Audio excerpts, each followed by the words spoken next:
Dissolução da União Soviética. Após a morte do ditador Joseph Stalin, 1878-1953, teve início um processo que ficou conhecido como desestalinização. Não, é destalinização. Desestalinização. Desestalinização.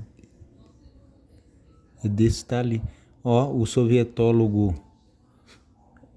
Tem que ser, pra você entender isso aqui mesmo de verdade, você tem que ler sovietólogo. Os caras que estudou só a União Soviética, que é o Robert Conquester e o Jacques Tatu. Lá ele fala desestalinização. Mas também, eu acho que está certo, desestalinização. Continua.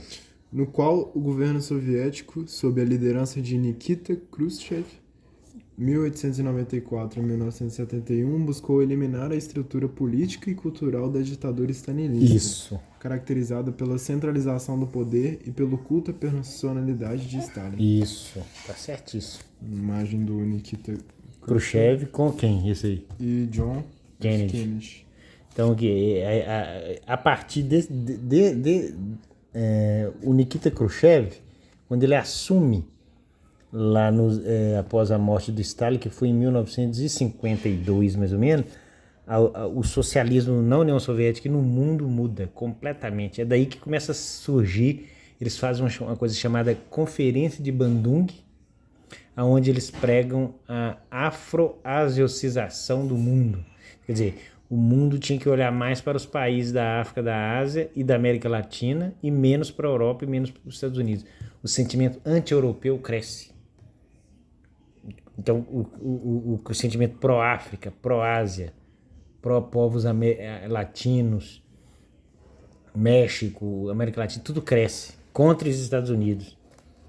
Mas contra a União Soviética e a China, não. Aí já é simpatia. Os países que se chamavam de... E nessa conferência de Bandung em 1955, liderada pelo Nikita Khrushchev, mais de 37 países participaram. O Brasil e Brasil e Bolívia. Da América Latina, parece que a Bolívia, vários países do norte do continente participaram. E o Brasil só participou como observador, não integrou a conferência de Bandung. E tem vários textos nessa conferência que eles falam de Bandung na Malásia, me parece. E aí eles falam muito de racismo, uma série de coisas. Né? E lá que sai essa ideia de primeiro mundo, Estados Unidos, segundo mundo, os blocos socialistas, e terceiro mundo, os países em desenvolvimento ou subdesenvolvidos, como Brasil, Argentina, Paraguai, Uruguai, Angola, seriam os países subdesenvolvidos, entendeu? E o Nikita Khrushchev fala, a partir de agora nós vamos conquistar a consciência dos países pobres, a partir da conferência de Bandung. Continua. Entre meados na década de 1960 e meados da década de 1980, os governantes soviéticos buscaram equilibrar a economia soviética, que estava estagnada por causa dos excessivos gastos com a corrida armamentista contra os Estados Unidos durante a Guerra Fria. Porém, a participação da União Soviética em conflitos armados da Tchecoslováquia e do Afeganistão gerou novos gastos e protestos da população. Ponto. Esse parágrafo aqui, uma coisa que é importante nos anos 50 também é o seguinte, surge o freudomarxismo. A mistura das teses do Dr. Sigmund Freud com Marx, com as teses de Marx e Engels, através de um membro de uma escola chamada Escola de Frankfurt, que é marxista também, Marx Engelsiana, um sujeito chamado Marcuse, escreve Eros e a Civilização, Amor e tal, com base numa obra do Freud. Então eles misturam a psicanálise com o marxismo. Em 62 surge a ideia da perestroika que nós vamos falar lá, que nasce de jornalistas, intelectuais, investigadores, poetas, né? Evgeny Vivtuchenko, Voznesensky. Muita gente leu Voznesensky e Evtuchenko achando que era Mayakovsky, que é mais famoso, antigo. nos anos 60. Ou seja, anos 60. E vai vir aqui. Anos 60 também vem o quê? Vem. Guerra Fria? Não, anos 60 tem muitas músicas de rock and roll, pop, tudo influenciado por essa mudança de rumo da União Soviética, tá? Então, aí, em 66 tem a Revolução Cultural Chinesa, que é motivada pela perestroika e pela Conferência de Bandung. Em 1957 já começa a Revolução Cultural Chinesa. Ela é consolidada em 66. Em 68 vem as revoluções nas universidades da Europa e da América Latina. 68 é o maio de 68, que vem Revolução Sexual, enfim, guerrilhas culturais, guerrilhas artísticas, compreende?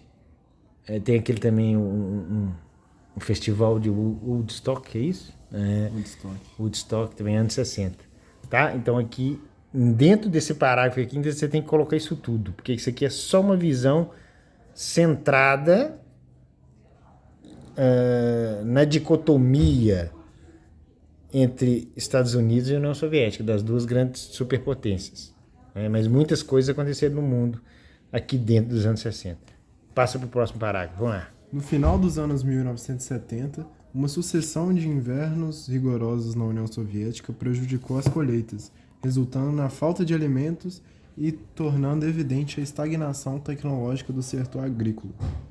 Além disso, a excessiva burocracia do governo, a corrupção, a uma série de decisões políticas e econômicas equivocadas agravaram a crise.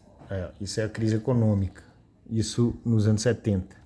Aqui a perestroika começa a crescer e os próprios Estados Unidos começam a apoiar a perestroika, porque ela seria menos prejudicial, menos ameaçador, isso mesmo, parabéns, ao mundo, às relações soviético-americanas. Passa para lá agora. Aqui fala um pouco sobre a crise dos mísseis.